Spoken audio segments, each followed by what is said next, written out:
dit dans sa parole, car c'est par la grâce que vous êtes sauvés, par le moyen de la foi. Et cela ne vient pas de vous, c'est un don de Dieu. Alléluia. Bonjour et bienvenue dans ce nouveau voyage dans les pages de la Rhapsodie des réalités. Cette semaine, nous allons couvrir le lundi 18 janvier au samedi 23 janvier. Alors, nous commençons par le lundi 18 janvier. Le message du pasteur nous dit le glorieux résultat de ses souffrances, les souffrances de Jésus. Donc, la Bible nous dit, comme sa divine puissance nous a donné tout ce qui contribue à la vie et à la piété au moyen de la connaissance de celui qui nous a appelés à sa propre gloire et par sa vertu, tiré de 2 Pierre, chapitre 1, verset 3. Nous, en tant que chrétiens, nous sommes appelés à une vie de gloire et d'excellence. Alléluia. Car nous sommes le résultat de la glorieuse souffrance de Christ. Amen. Jésus étant le reflet de la gloire du Père. Nous sommes exactement pareils à lui, car tel il est, tel nous sommes ici dans ce monde. Vivez donc chaque jour comme étant conscients de cela. Vous êtes glorifiés en Jésus et vous avez sa vie et sa justice en vous, à travers l'Esprit Saint, car Dieu vous a choisi pour manifester sa gloire sur terre. Alléluia! N'est-ce pas merveilleux? Alors, mardi le 19 janvier, l'enseignement nous dit la parole de foi dans votre bouche. Que dit-elle donc cette parole? La parole est près de toi, dans ta bouche et dans ton cœur. Or, c'est la parole de la foi que nous prêchons. C'est la parole de la foi que nous prêchons, tirée de Romains chapitre 10, verset 8. Avec la parole de Dieu dans votre bouche, vous avez la victoire assurée. Amen. Maintenant, donc maintenez-la donc par vos paroles pleines de foi.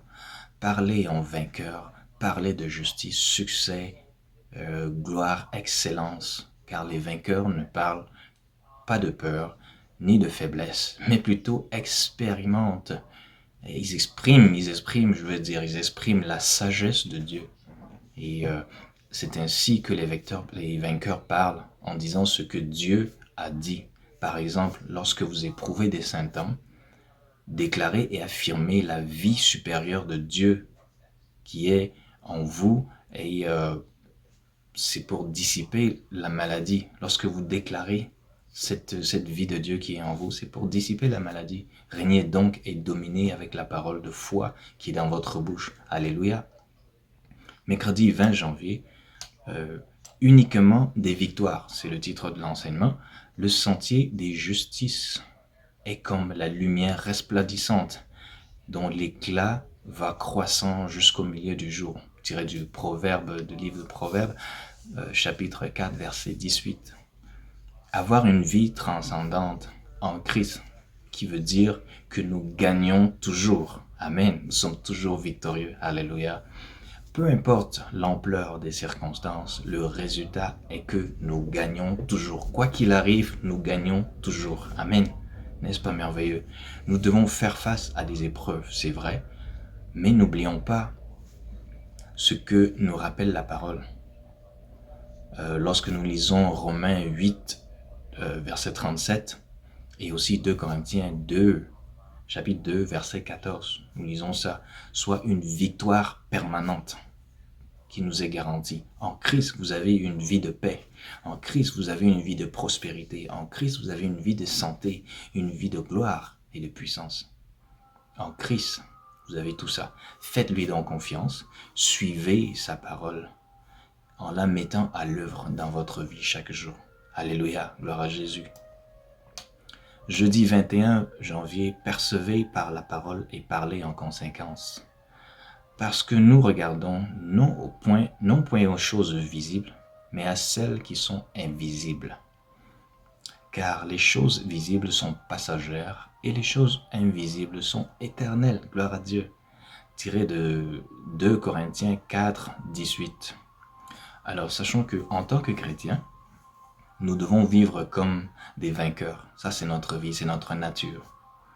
Et non comme des victimes. Vainqueurs et non victimes. Choisir le bon V. Alléluia. Ne regardez donc plus à votre condition physique, mais plutôt à l'invisible. Voyez l'invisible qui met fin à votre expérience du désert. L'expérience du désert prend fin lorsque vous voyez l'invisible qui vient de Dieu. Voyez les grandes choses de Dieu que Dieu fait dans votre vie et à travers vous. Déclarez consciemment et constamment qui vous êtes. Ayez une vision. Voyez du point de vue de Dieu. Ah, j'aime beaucoup cette partie-là. Voyez du point de vue de Dieu. Mettez-vous à la place de Dieu. Comment il voit. C'est ainsi que vous devez voir. Méditez et déclarez sa parole. Programmez consciemment votre vie avec la parole de Dieu. Gloire à Dieu. Amen. Vendredi 22 janvier. Réjouissez-vous lorsque vous êtes sous pression. Ça, c'est le titre de l'enseignement. Tiré de 2 Corinthiens, chapitre 4, versets 17 à 18. La Bible dit « Car nos légères afflictions du moment présent produisent pour nous, au-delà de toute mesure, un poids éternel de gloire, parce que nous regardons non point aux choses visibles, mais à celles qui sont invisibles, car les choses visibles sont passagères, les choses invisibles sont éternelles. » Amen. Donc, lorsque nous lisons notre verset d'ouverture, nous comprenons que nous ne devons pas céder la pression à l'adversaire. Christ vit en nous et il est plus grand.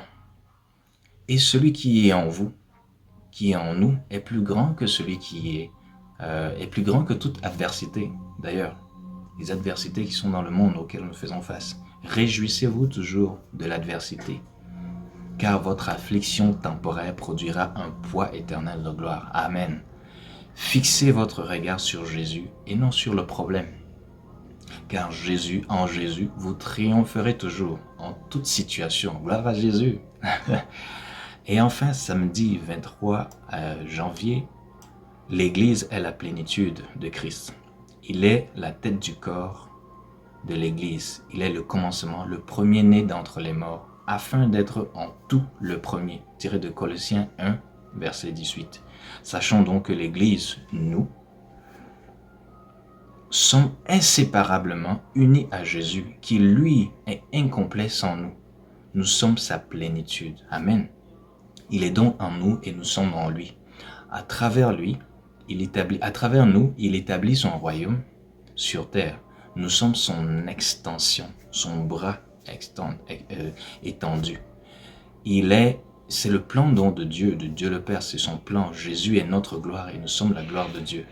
Nous comprenons donc tout ceci dans la prière de Jésus lui-même, dans le livre de Jean 17, chapitre 17, versets 18 à 21. Et à travers cette prière, nous sommes unis.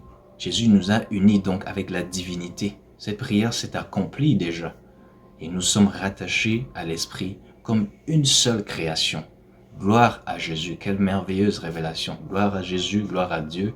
J'espère que vous avez été grandement bénis. Moi, je suis grandement béni. Alors, déclarez la parole. Soyez conscients de qui vous êtes en Christ. Et n'oubliez pas, déclarez la parole, déclarez la parole. Soyez bénis.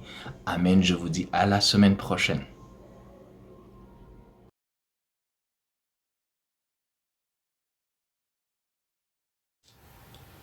J'espère que vous avez été bénis par ce dévotionnel. Je vous invite à faire de Jésus-Christ le Seigneur de votre vie en priant ainsi. Répétez après moi. Ô Seigneur Dieu, je crois de tout mon cœur en Jésus-Christ, Fils du Dieu vivant. Je crois qu'il est mort pour moi et Dieu l'a ressuscité des morts. Je crois qu'il est vivant aujourd'hui. Je confesse de ma bouche que Jésus-Christ est le Seigneur de ma vie à partir d'aujourd'hui. Par lui et en son nom, j'ai la vie éternelle. Je suis né de nouveau. Merci Seigneur d'avoir sauvé mon âme. Je suis désormais un enfant de Dieu. Alléluia.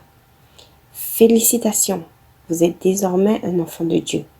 Pour recevoir plus d'informations sur comment vous pouvez grandir en tant que chrétien, veuillez nous contacter à l'adresse sur l'écran. Bonne journée et à la prochaine. Merci.